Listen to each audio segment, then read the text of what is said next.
It's me, Zena, your best friend who loves horror, back in the horror library. Hi! So I'm feeling really inspired by Nia DaCosta's Candyman, and I also have my holy water ready. So I just thought it would be cool if we actually talked about urban legends and horror movies. Urban legends have been inspiring Hollywood for decades. Majority of these tales are often spread through word of mouth or even loosely based on true events. I definitely feel like urban legends are a staple when it comes to horror. I could be here talking about urban legends for a long time because I love urban legends. They're fun, they're a good time, they're spooky. Sometimes you want to try it out and sometimes you don't. I don't know, it depends on who you are. So the first movie I like to talk about is actually a recent watch for me, and it is The Mimic from 2017. The Jinxing tiger, who mimics human voices to lure them close, encounters a family affected by the creature. It basically follows a grieving mother who is missing her son, but instead she finds a lost girl and the girl needs a home. But then there's just something off about this little girl. I wonder what it is. We already know! The urban legend is, in South Korea, there is a man-eating creature that roams around, especially like the mountain in the city, called Busan. And it is called the Jinxing tiger. There's rumors that this creature resembles like a large sloth. It has all white hair and it has sharp teeth and it moves fast. And yeah, it can lure you in by sounding like someone you know or just sound like a human. That's creepy. I would love to see more movies about the Jinxing tiger. There really isn't a lot of movies like that, which is so surprising because the whole concept to me is creepy. And I know back in 2015 we did see like a Christmas horror story that kind of has like a similar type of situation that happens. Okay, so the next movie I want to talk about is Campfire Tales from 1997. Several stranded teenagers pass the time by telling scary stories around the fire.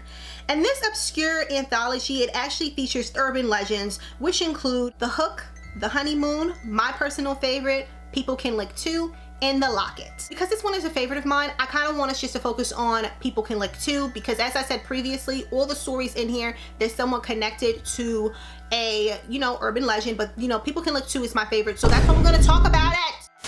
In the movie, it's actually pretty similar to the actual urban legend, so that's what makes it creepy. There's like a little girl, she's about 12 years old, and her parents leave her with her sister who's like a teenager. Then the sister decides to go out because she wants to party, live it up, and the little girl's left alone. She has her dog with her, and whenever she feels scared at night when she's laying in bed, she reaches her hand down under her bed and her dog licks her hand. And that's just kind of like, makes her feel safe, reassurance, all that good stuff is beautiful. But in the movie, it's pretty much the same thing, but the little girl, I believe her name is Amanda, and she's obsessed with soccer and she really wants a bike for her birthday. Anyway, she hears some weird noises. She does the same thing. Her dog licks her hand. She wakes up in the morning. But wait! There's more! It's written in paint, it's written in blood.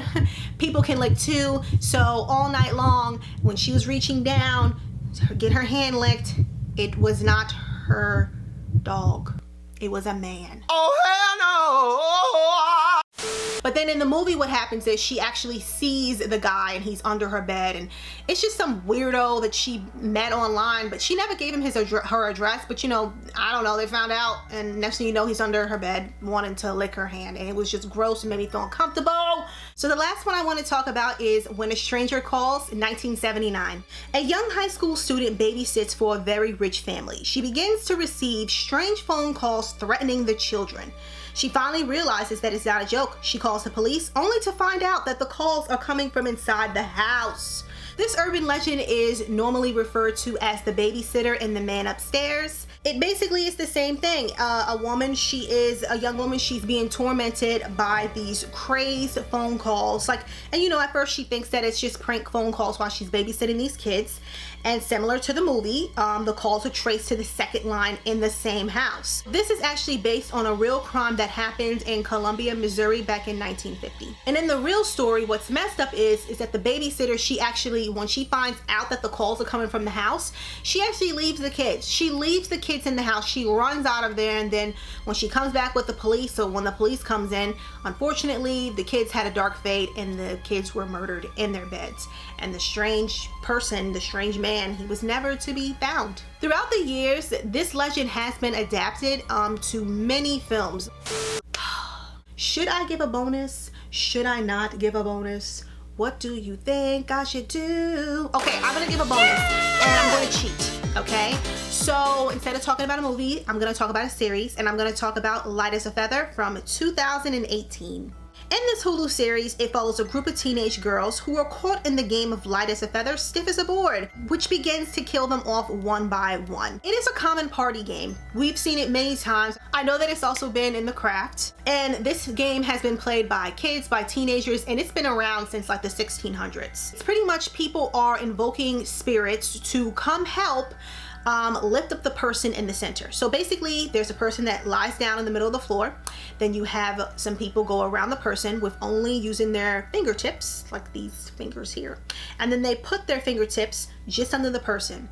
And the spirits are supposed to lift the person up. I'm just gonna be honest with you, I've never tried this game and I don't think I ever will, because like Bloody Mary, like playing around with Ouija boards, I don't wanna play. So there you go. But alright guys, that's my list. That's my top 3 horror movies about urban legends.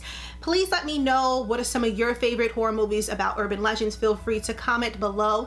And as always, thank you all so much for watching, and I will see you next time. Anyway, she hears some weird noises. She does the same thing. Her dog licks her hand. She wakes up in the morning. But wait, there's more. It's written in paint. It's written in blood. People can lick too. So all night long, when she was reaching down to get her hand licked, it was not her dog.